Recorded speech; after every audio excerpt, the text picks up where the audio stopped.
Sintonia com Catarina Teixeira. Está no ar mais um Fé em Sintonia. Eu sou Catarina Teixeira, moradora aqui do Extremo Leste, pedagoga, estudante de Direito, assessora parlamentar. E fico muito feliz de estar gravando mais um episódio do nosso tão querido podcast Fé em Sintonia. E hoje estou com o padre do meu coração, aqui da Diocese de São Miguel Paulista, que fez muito aqui pelo Itaim Paulista como uma boa liderança e hoje está lá na Basílica de Nossa Senhora da Penha, o padre Edmilson Leite. Muito obrigado, padre, pelo convite. Boa noite, Catarina. Boa noite a todos que nos acompanham, que nos assistem nesse programa Fé em Sintonia. Para mim é uma alegria muito grande poder estar aqui e vamos ver o que o pessoal aí nos manda, não é? Padre, a gente tem um quadro fixo aqui que fala que se o senhor hoje morresse e chegasse no céu, qual é a música que o senhor cantaria para Deus? Tem uma música que eu gosto muito, que é do Frei Gilson, Santo dos Santos. Vamos cantar? Eu cantaria essa. Cantar um trechinho? Tua glória está neste lugar. Tua glória está neste lugar. Anjos cantam santo. Anjos cantam santo. Bonita, né? Linda música, já vou colocar no meu repertório. Dá pra gente imaginar você entrando no céu e todos os anjos, todos os santos adorando e bendizendo o nome do Senhor. Coisa maravilhosa. E é assim que eu quero chegar, né? Se Deus quiser. Padre, o senhor tem 20... 7 anos de padre. É isso ou de idade? Não, de idade um pouquinho mais, né?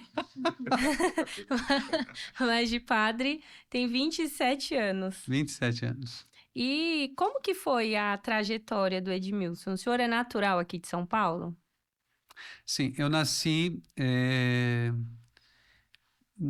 meus pais moravam aqui no Itaim Paulista. Mas como aqui não tinha hospital, então fui nascer no Hospital da Penha. Meu Deus! Nasci no Hospital da Penha. E um dia muito chuvoso, e aqui não tinha asfalto, aquela coisa toda. E era um fusquinha que ia levar minha mãe em dores de parto para o hospital. E o Fusca atolou, porque era um dia muito chuvoso. Mas graças a Deus chegamos lá e eu nasci no Hospital da Penha. Mas fui criado aqui no Itaim Paulista. Então sou também da periferia. Estudei aqui no Itaim no Ezequiel. E depois o ensino médio eu fiz no Charles de Gaulle.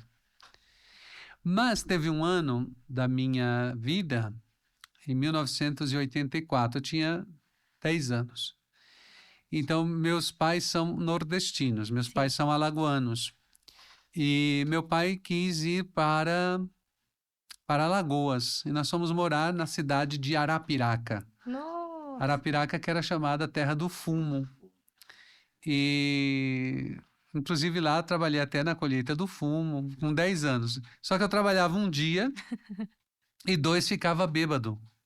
Porque o sumo do fumo ficava tudo rodando, aquela coisa. Então 2 dias não trabalhava. Então era um serviço assim meio... Mas eu só fiquei lá 1 ano, porque foi um ano muito difícil e nós voltamos para São Paulo.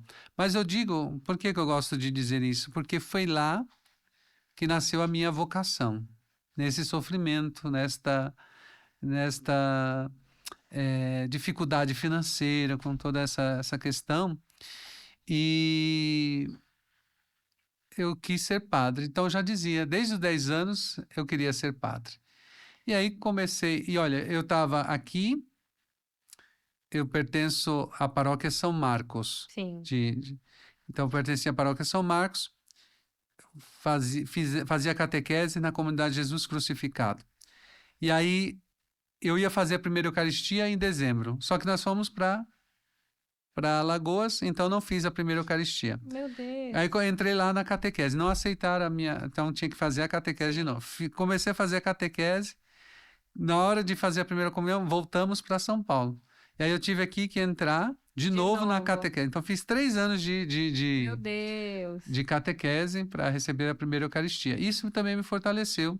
Depois eu já fiquei como catequista, e aí e depois com 17 anos entrei no seminário. Com 25 fui ordenado padre, então, fazendo os cálculos, aí dá 52 anos. 52. Então, a minha infância, juventude foi no Itaim Paulista.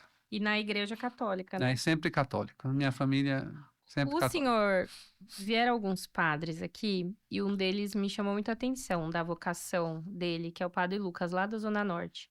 Ele dizia que desde muito pequeno ele gostava de celebrar as missas. O senhor tinha também essa vontade Porque quando eu era coroinha, eu pegava os paramentos para fazer lá em casa, a mesa do altar e fazer. O senhor, como padre, também tinha essa... Naquela época, não tinha essa questão de coroinhas aqui. Sim, Era sim. muito, principalmente a teologia da libertação, então não tinha essas questões. Mas nós tínhamos as festas juninas. E quem era padre? Eu era sempre o padre. Então minha avó materna, ela que fazia Sim. uma batina, fazia até um gorrinho. Então, eu sempre fui o padre das festas juninas. Então, eu me realizava ali, né? Sendo o padre das festas juninas. Então, eu acho que daí já matava a minha... queria ser padre. Isso, Que bacana. E é muito, muito legal, né?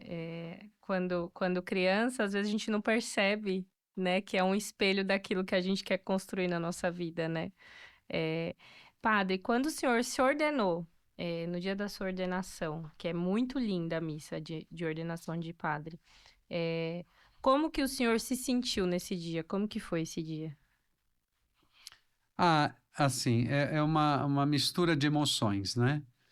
Primeiro de muita alegria, depois também de realização, também um pouquinho de tristeza, porque algumas pessoas que você gostaria que estivesse ali naquele momento tão sublime não estavam. Por exemplo, meu pai faleceu antes de eu ser padre. Então, é uma mistura de sentimentos. Mas a nossa ordenação, nós somos ordenados em 4. Eu, padre Jefferson, padre Maurício e padre Francisco Pereira. 4. Fui ordenado na Basílica, estava muito lotada. E foi maravilhosa a liturgia, muito significativa e marcante para a minha vida. Então, foi um êxtase a minha ordenação sacerdotal. O senhor se preencheu, né? Com certeza. Foi algo que foi preenchido porque eu acredito que é um processo muito longo que vocês passam. E é como se fosse a formatura, né? Daquele processo inteiro que vocês passam, porque deixam família, deixam vida, deixam tudo para seguir aquilo que vocês acreditam, né? Seguir Jesus, né? E isso é muito bonito. Quando o senhor se ordenou, o senhor teve paróquia ou foi vigário? Logo que me ordenei, já fui para uma paróquia. Dom Fernando dizia assim, Dom Fernando Legal, que foi o bispo que nos ordenou. Ele disse assim, que já tira do forno e já joga na lagoa para aprender a nadar. Então, a primeira paróquia foi na paróquia São José, de Cidade Tiradentes. Eita. Então, uma paróquia com 6 comunidades. Sim. Então, lá eu aprendi muita coisa, né? Também a gente chega com várias ideias, várias coisas, e você muitas vezes tem que aprender a pisar no chão, não é do jeito que você imaginava, não é... Então, teve muita coisa. Mas, até hoje, são 27 anos de padre, Até hoje tenho amigos lá e muita saudade também de muitas pessoas de lá daquele lugar. E o senhor ficou quanto tempo lá? Eu fui para lá quando era diácono. Então, fiquei 1 ano de diácono e 3 anos de padre. Então, fiquei 4 anos 4 em anos. Cidade Tiradentes. E aí, depois desses 4 anos, eu fui transferido para o Itaim Paulista, a paróquia São João Batista. A paróquia onde eu fui batizado. Então, Caramba. eu... Porque antigamente no Itaim não tinha todas essas paróquias. O boom das paróquias deu em 80 e pouco. Então, só tinha esta igreja matriz no centro do Itaim. Então, por isso que eu fui batizado na paróquia São João Batista. Que E bacana. depois fui padre lá na São João Batista. Parece coincidência, né? O senhor nasceu no No Hospital da Hospital da Penha. Penha e agora fui para Penha. Foi pra Penha. É, O senhor foi batizado e fui para lá. e foi pra lá. É, As coincidências de Deus são engraçadas, né? exatamente. E quando o senhor assumiu? Porque o senhor já tinha um tempinho de padre, né? Já eram 4 anos, né? Que o senhor estava lá na Tiradentes. E o senhor veio para o Itaim Paulista. Qual que é a diferença do povo da Tiradentes para o povo do Itaim Paulista? Quais foram as dificuldades, de repente, a estrutura, né? Das pessoas lá da Tiradentes e as pessoas do Itaim Paulista? A cidade de Tiradentes ela tem um diferencial. Não sei se, mas eu creio que é a mesma perspectiva. Nós estamos falando isso 27 anos Sim. atrás. Então, cidade de Tiradentes não tinha quase nada, não tinha hospital, não tinha. Caramba! Era bem. Mercado só tinha um que era quase na entrada, 2, tinha um lá no terminal antigo e outro lá na frente. Era bem precário. E uma das coisas da cidade de Tiradentes que marcou muito é que as pessoas não gostavam daquele lugar. Então elas estavam ali e ali era como que um trampolim. Sim, Então dali a minha perspectiva é outro lugar e não aqui. Então, por exemplo, você tinha catequista, aí estava com turma tudo, tinha uma oportunidade de se se mudar, mudar e ir para um lugar melhor, ela ia embora. largava. Largava tudo. Ministro, enfim, todas as pessoas. Então, era muito rotativo. Sim, No Itaim é diferente. Ah, são famílias que já estão há décadas sim, no Itaim. E aí você vê pessoas que foram batizadas, depois fizeram os sacramentos, casaram naquele lugar, trouxeram o filho para ser batizado, trouxeram o filho para fazer a primeira comunhão, trouxeram o filho para casar, trouxeram os netos e assim sim, sim. é É um um ciclo. ciclo. Então é diferente o trabalho de evangelização, porque são pessoas que estão fixas e não rotativas. Então esta é uma diferença bem grande que eu vejo Na- de Tiradentes para o Itaim Paulista. E aí, o que mais eu era muito pequena, muito, acho que era. O que mais me marcou foi a demolição da igreja nova para o senhor fazer a igreja que é hoje, né? Da igreja velha, para o senhor fazer a igreja que é hoje. E como que foi esse processo? Porque eu lembro bem que a igreja era muito antiga. E acredito eu que para derrubar uma igreja bem antiga, o senhor teve que passar por um processo muito grande, até pelas pessoas também que tinham apego por aquilo, né? Porque eles estavam muito tempo lá. Como que foi esse processo? A São João Batista ela é da década de 50. Então, a sua construção, toda aquela coisa. E ela foi construída num período em que quase não tinha tanta gente no Itaim Paulista. Depois deu um boom, né? Sim. Eu lembro que eu era menino, eh, deixa eu ver, tipo, onde hoje é o Kemmel, onde é o Sim. Encosta Norte, onde é Nazaré, Sim. onde é Nossa Senhora do Caminho, lá, era tudo eucalipto. E lá para baixo era Nonélia, lá uns caquizais, fazendas, tinha um gado, essas coisas. Era um matão. E nós morávamos ali. Eu moro meus pais moravam na Chácara Dona Olívia, perto onde hoje é o Céu Veredas. Sim, Então não tinha nada. Agora imagina, então, aquela igrejinha atendia essas pessoas. sim. Depois deu um boom e a igreja ficou pequena. Cabiam só 200 pessoas sentadas. E já estava assim, com cupim, tantas coisas. E havia necessidade de uma igreja maior. E é claro que muitas pessoas não foram contrárias, dizendo que a igreja era um patrimônio histórico, mas foram até atrás. Veio o Globo, veio Folha de São Paulo, veio O senhor várias. ficou É, famosérrimo. é. Mas o dia realmente em que a máquina derrubou a torre, estava lotada, repleta de pessoas ali. Doeu.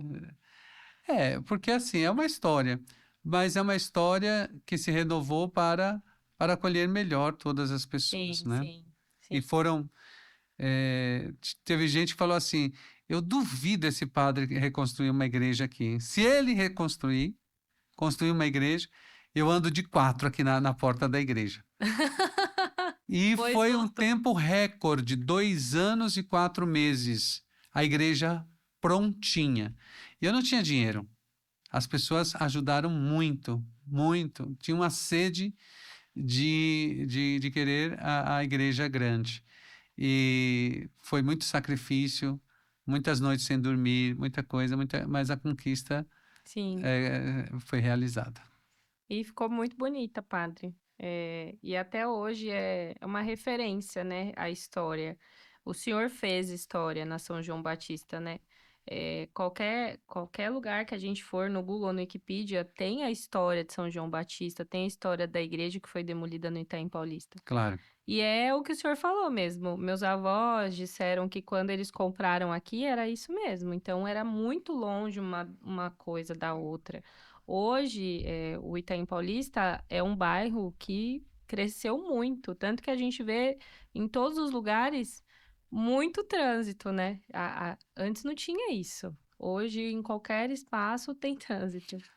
Eu lembro, eu era pequeno, para chegar a São Miguel, é, do Camargo Velho a São Miguel, nós gastávamos 15 minutos.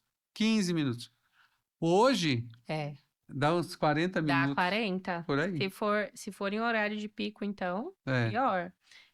Mas é um bairro que cresceu muito e, obviamente, as paróquias também cresceram, né?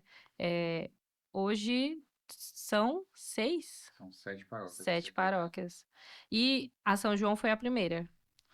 Você está falando 7 paróquias num setor, mas o Itaim compreendia, a gente, na década de 80, então o Itaim compreendia assim, Itaim, aí tem os Camargos, que era Sim. Camargo Novo e Camargo Velho, tinha a Baixada que era o Romano, Era tudo isso, Itaim? era tudo isso. Então, eram 3 padres. Meu Deus! 3 padres italianos. Então, um padre italiano chamado Angelo Gianola, ele ficava na matriz, ele era o pároco, matriz, e atendia Nazaré para lá, assim. Então, ele fundou várias comunidades para lá. Outro padre italiano chamado Chico Moser, ele ficou com os Camargos, então fundou várias comunidades aqui do Camargo. E o padre Silvano Rossi ficou aqui na Baixada, que fundou várias comunidades Sim. aqui para baixo. Então, era a paróquia São João Batista, ela compreendia todo esse... Então, esses 3 padres atendiam o que é hoje 3 setores pastorais. O setor Itaim Paulista, o setor Silva Teles e o setor Helena. Até a primeira que se desmembrou da São João Batista foi a paróquia Santa Rosa de Lima. Olha, A distância.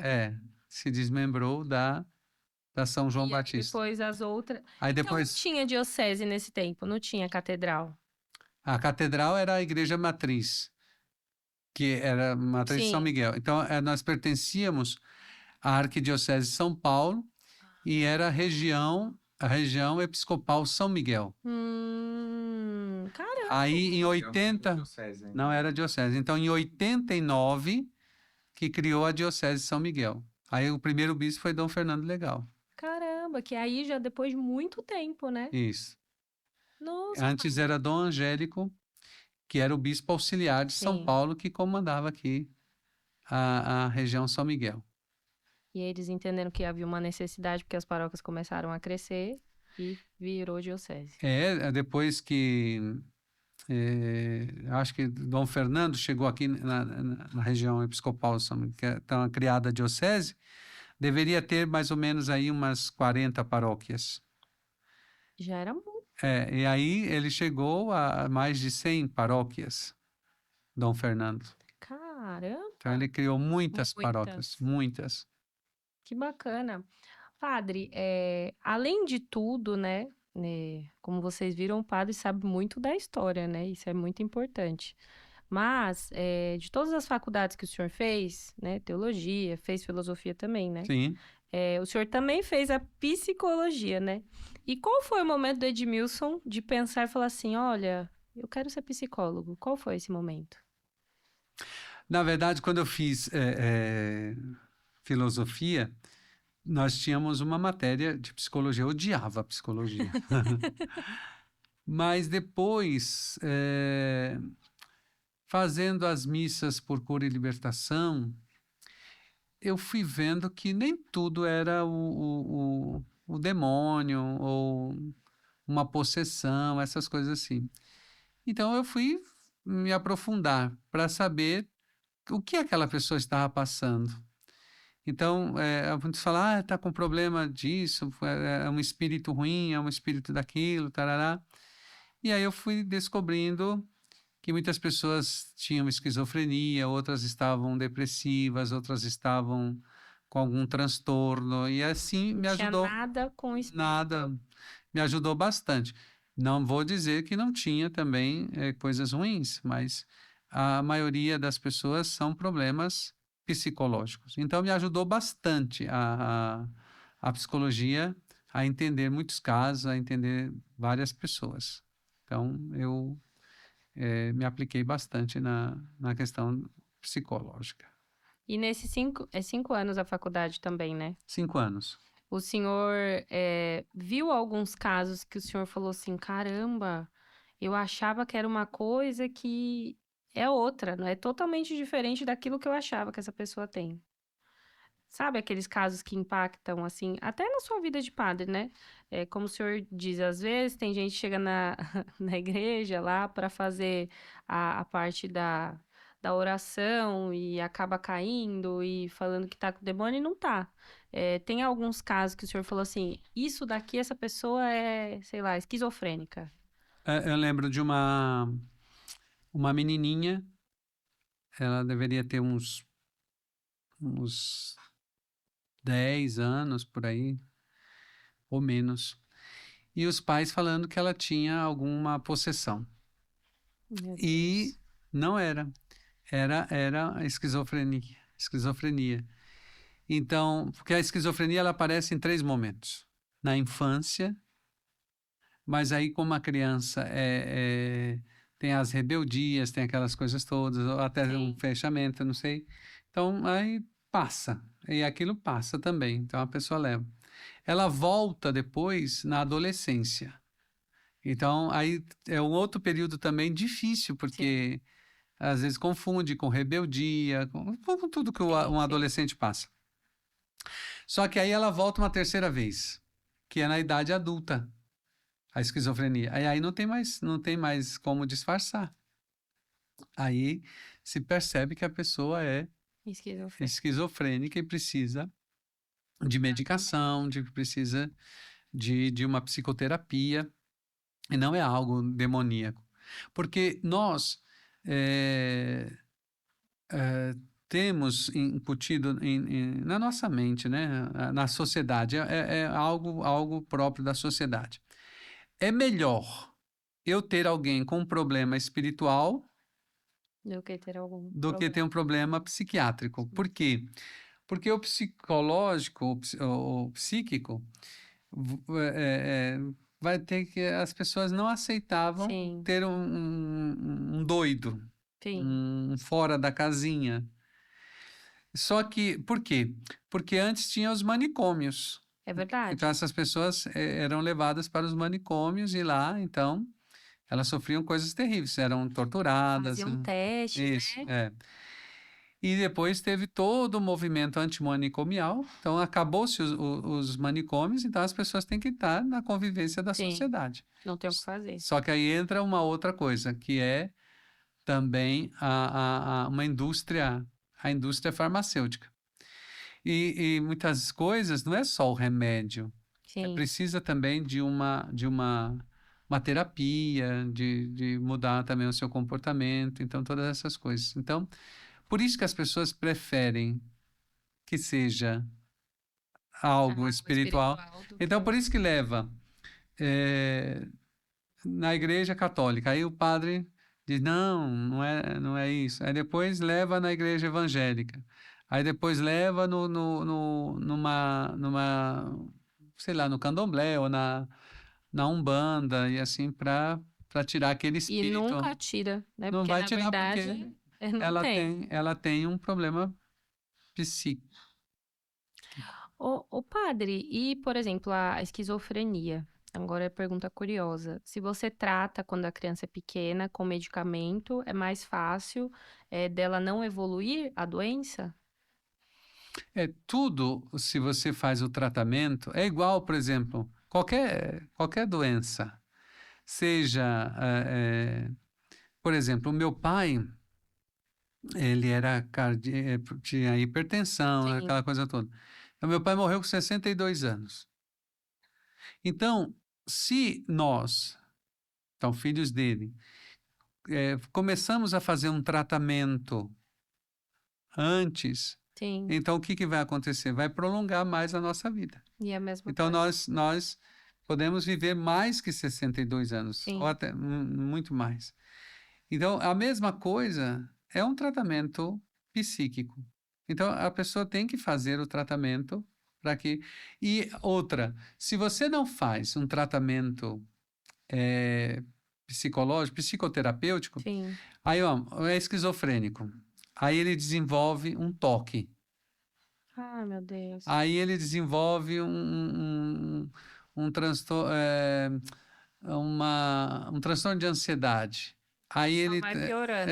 vai acoplando. É como se outras coisas fossem agregando Aí, além aquilo. da medicação para esquizofrenia, tem que tomar Do mais toque, medicação. do pânico, de coisas todas.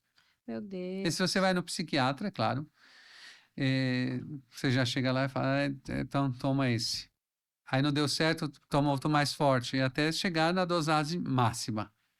E aí por isso que a gente vai falando, então, vamos fazer uma psicoterapia para você ir fazendo o desmame. Então, tem coisa que você não vai precisar mais, Sim, sim. mas a pessoa precisa.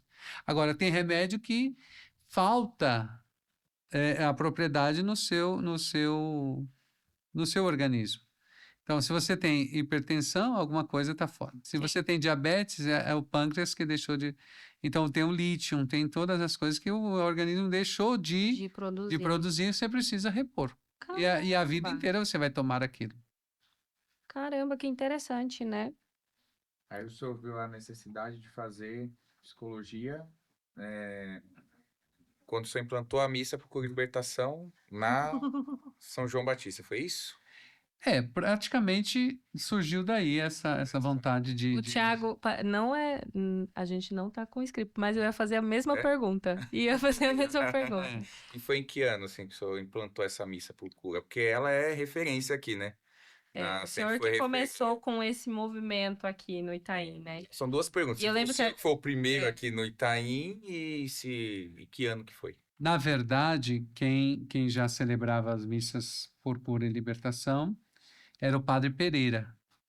O Pereira tinha uma casa de show, eu não sei se era Diretão, não sei. Diretão. Diretão. Amigão. Amigão, diretão era o Diretão era o Isso, shopping. era um Amigão. É que eu era bem pequena. Aí o Pereira celebrava no Amigão, aqui no Curuçá. As missas. as missas. Era. E depois, em Tiradentes eu já celebrava as missas por cura e libertação. Eu E conheci. lotava. Para você ter ideia, na cidade de Tiradentes, eu comecei. Primeiro dia que eu cheguei lá para celebrar a missa, tinham 4 pessoas. Falei, que frustrante, meu Deus. E aí eu Não vou fazer fui mais. fazendo aquela coisa toda, e de repente, eu lembro que na igreja de São José tinham 100 cadeiras, essas de plástico. Eh, e aí não lotava. Daqui a pouco aquelas cadeiras foram poucas, colocamos banco, e daqui a pouco os bancos já eram poucos, ficavam pessoas para o lado de fora, então lá na Tiradentes Sim, já tinha sim. todo esse movimento.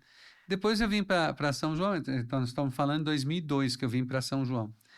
E aí a igreja começou a lotar, era piquititica, Sim. então aí primeiro nós tirávamos os bancos, depois não cabia as pessoas. Aí nós começamos a fazer um pátio que tinha na frente, e o pessoal tomava a rua, e aí ficava na rua. Então tudo isso foi crescendo tanto e assim até as missas por cura tomar toda uma proporção.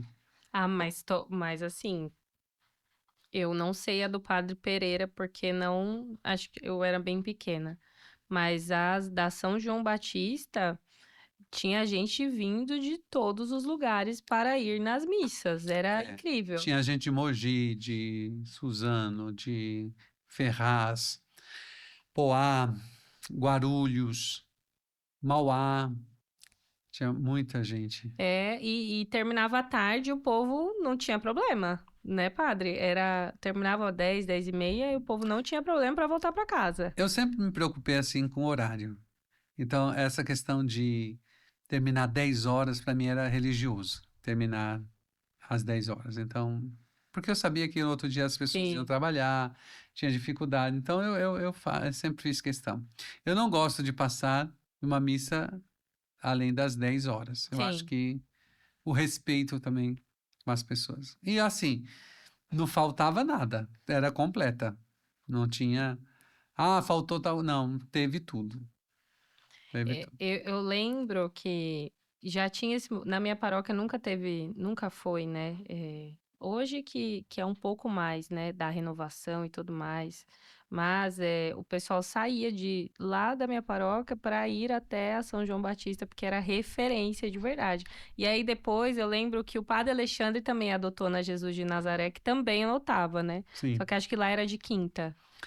Tanto é que tinha escolas circunvizinhas a São João e os professores já sabiam. Hoje não vai vir ninguém. Porque tá tudo na missa. Está tudo na missa. Pelo menos mal, né? Que bom, não vou dar falta, não vou dar É. falta hoje porque vai estar na missa. É, padre, e como que foi essa transição da São João Batista para a Basílica de Nossa Senhora da Penha? Quando o senhor foi, como que o senhor falou assim, que eu tenho problema com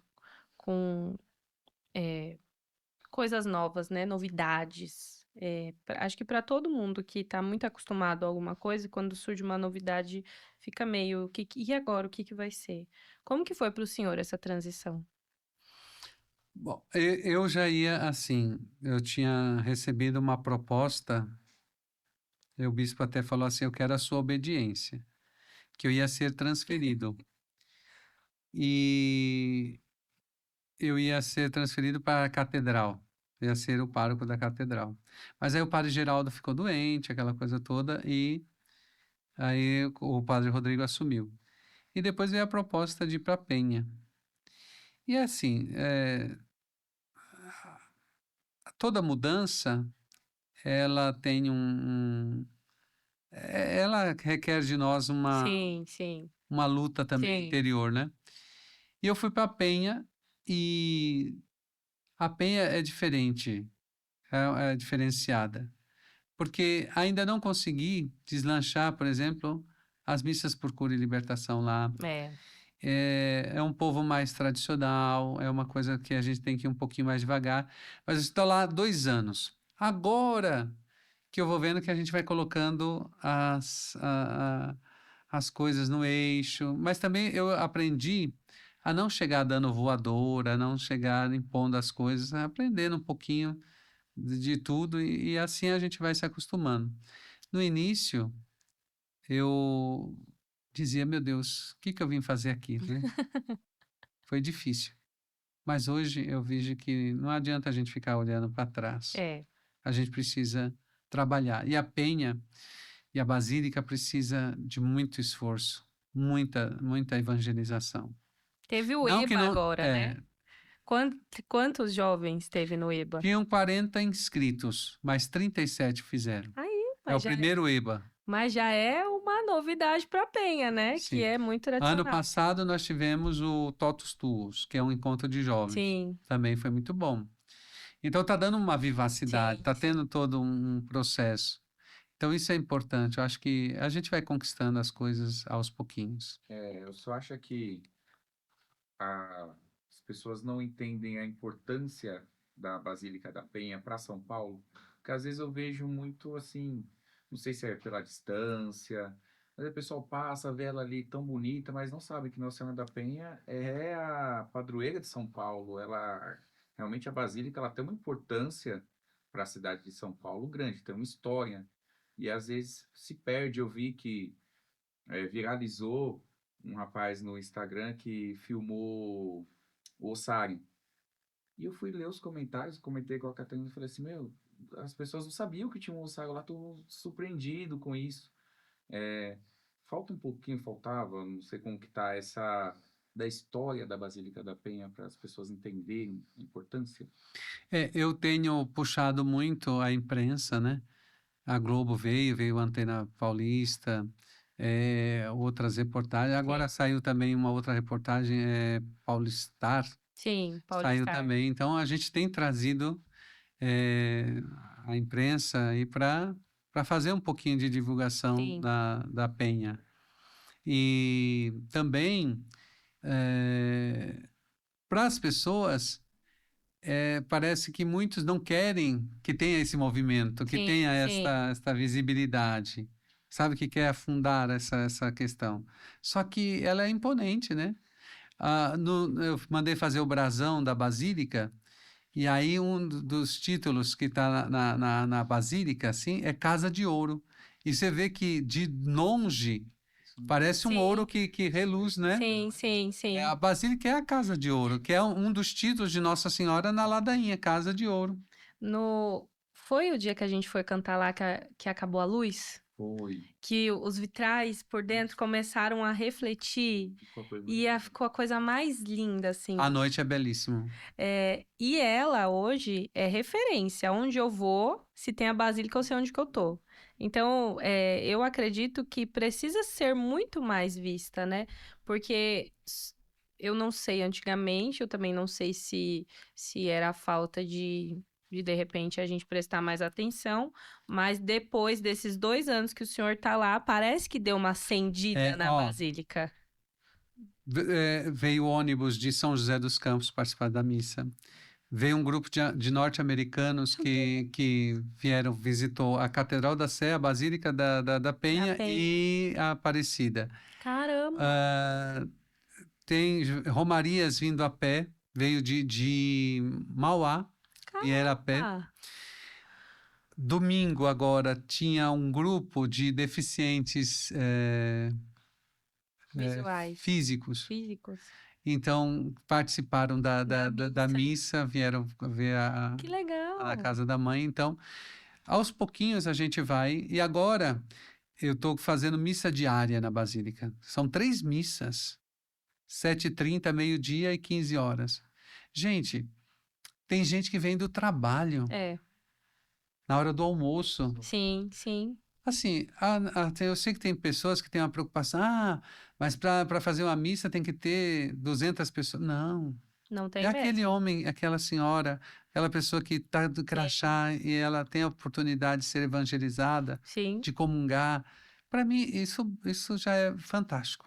É, Isso é e importante, porque eu lembro quando eu trabalhava em Guarulhos, às vezes no trabalho estava tão cansativo e era na rua Capitão Gabriel ali descendo já tá na matriz, né? Ali no centro. Na hora do almoço eu descia a missa 40 minutos, mas aquilo ali renovava. Eu já voltava para a parte da tarde Verdade. renovado. E você estava falando da imponência da Basílica. Eu lembro quando eu era pequeno, eu fui lá numa ordenação há muito tempo. E eu fiquei assim olhando. Para mim, a única igreja grande que existia era a Aparecida. Quando eu vi aquilo ali, né, aquela coisa, é o que você falou, de São Paulo, É uma referência. ela tipo, você tem que olhar ela para os quatro cantos de São Paulo ali, Claro. né? Você vê que ela tá no alto. Para mim, é Referência. E referência. eu acho espetacular quando as crianças vêm fazer a visita guiada. E eu acompanho. Então a gente começa do Largo do Rosário, faz a Igreja do Rosário dos Pretos, depois fazemos o Santuário Eucarístico e depois encerramos com a Basílica. E aí encerra a Basílica na torre, a gente sobe até a torre. Eles devem adorar. Nossa, então são 110 degraus, Meu Deus, eles devem adorar. Deve ser Isso. uma bagunça, né? mas é muito bom. Muito bom, muito bom. Eu fico muito feliz com isso. E Só para vocês terem ideia, a Basílica, isso são fatos que os catequistas narram. Tinha 30 crianças. Ano passado, nós fizemos a primeira Eucaristia de 90. Meu Deus! Esse ano, de novo. Crisma, ano passado foram 100 e poucos. Esse ano já estamos aí com quase 200 pessoas Caramba. fazendo Já catequese. um ano, e você percebeu quando você foi lá com a gente que cada vez que o padre fala quem tá vindo pela primeira vez, sempre tem as pessoas, aí só pede para passar lá Aos pés aos da pés Santa. da Santa, as pessoas vão e ficam ali ainda depois da missa, tirando foto, e cada vez eu fui percebendo nesse um ano, que é do segundo domingo, né, o domingo do dízimo, que assim, foi aumentando. Muito. Até o dízimo, falando de dízimo, eu cheguei lá, o dízimo lá era 5.000. Hoje nós estamos com, é pouco ainda, mas 2 anos de muita labor. Sim. Nós chegamos a 30. E eu tenho certeza que nós Sim. vamos avançar mais, Muito. se Deus quiser. Porque ali, padre, tem que ter um santuário, né? Um santuário da mãe ali tem que ser algo mais encorpado, né? Claro. Tem que ser algo mais vivo. Acho que foi mês passado que eu falei, nossa, Tiago, a missa tá lotada. Foi. A missa das 19 do senhor, se o senhor perceber, de 2 anos pra cá, tá lotada. Não tem um banco que tenha lugar para sentar. Então, isso traz a igreja a se tornar viva de novo, né? Claro, com certeza. Mesmo com as dificuldades, né? Porque a gente sabe que a Penha é um bairro dormitório, né? E que as pessoas trabalham o dia inteiro só chegam para dormir ali. E você trazer essa chama viva, né? É muito importante para Penha. Com certeza. Padre, como esse mês é o mês de São João Batista, né? Dia 24, que é o mês que eu mais gosto da vida por conta das festas juninas. Na São João Batista, o que São João Batista te ensinou nesse tempo todo, né? Qual foi a lição do santo padroeiro que o senhor ficou muito tempo lá na São João Batista? O que ele te ensinou nesses anos todos? Eu creio que São João, no Brasil inteiro, São João, ele representa festa, né? Então, quando fala São João, aí todo mundo já pensa em festa. Mas é motivo de festejar mesmo, porque São João, primeiro ele aponta o Cordeiro de Deus. Et Agnus Dei, eis o Cordeiro de Deus que tira o pecado do mundo. Então é alguém que nos apresenta o dono da festa. Sim. E depois, para chegar ao dono da festa, a gente precisa passar por um processo de conversão. Então, São João também representa esse pedido de conversão. Fazei penitência, porque está entre vós aquele que eu não sou digno nem de desatar as sandálias. Então, celebrar São João também é um motivo de nós pensarmos nos nossos pecados, nas nossas dificuldades. E depois, São João Batista, ele nos ensina o sentido da humildade. Porque ele poderia tomar, assim, se encher inflar o seu ego. Sim. Mas ele diz, não, eu sou Ele é o importante. Também para nós. Porque às vezes tem gente que quer Sim, sim. O trazer, ego, né? infla o seu ego e de repente você não é o importante. O importante é ele. Então São João me mostra isso. Essas três coisas. Primeiro, da festividade. Tanto é que até no ventre da mãe dele, né? Ele saltou de Pô. alegria e ela disse: Quando a tua saudação chegou aos meus ouvidos, a criança saltou de Saltou de alegria alegria. no meu ventre, ou seja, a criança se mexeu. Então, São João demonstra isso. Depois a penitência, e é claro, não trazer para si, mas para o Cristo. Isso é importante. Então, é essa a mensagem que eu trago de São João. E já Nossa Senhora da Penha, o que que ela representa hoje na vida do senhor? O que que o senhor fala assim, caramba, será que essa daqui era a minha missão mesmo? Será que consegui construir tudo isso até agora, né? Eu vejo assim, Nossa Senhora da Penha, se você for lá pertinho da imagem, você pode olhar qualquer outra imagem, não vai ter o que tem Nossa Senhora da Penha. Ela tem um sorriso. É. Tanto é que outros lugares chamam Nossa Senhora do Sorriso. E você chegando ali perto, você percebe a alegria de Maria. Sim, Então, isso expressa. Não é, a alegria não é tá dando gargalhadas, mas é um sorriso assim, tão penetrante, que aí você chega com os problemas. Quantas vezes eu já cheguei ali perto da imagem de Nossa Senhora da Penha, e quando eu contemplo aquele sorriso, eu digo, eu já entendi. Ou seja, sempre alegria. sim. Mesmo que você, como diz o Salmo 22, né? Mesmo que eu passe pelo vale tenebroso da morte, nenhum mal temerei, pois o Senhor está comigo. Nossa Senhora me mostra isso, que a tua alegria, a tua fé vai fazer você vencer.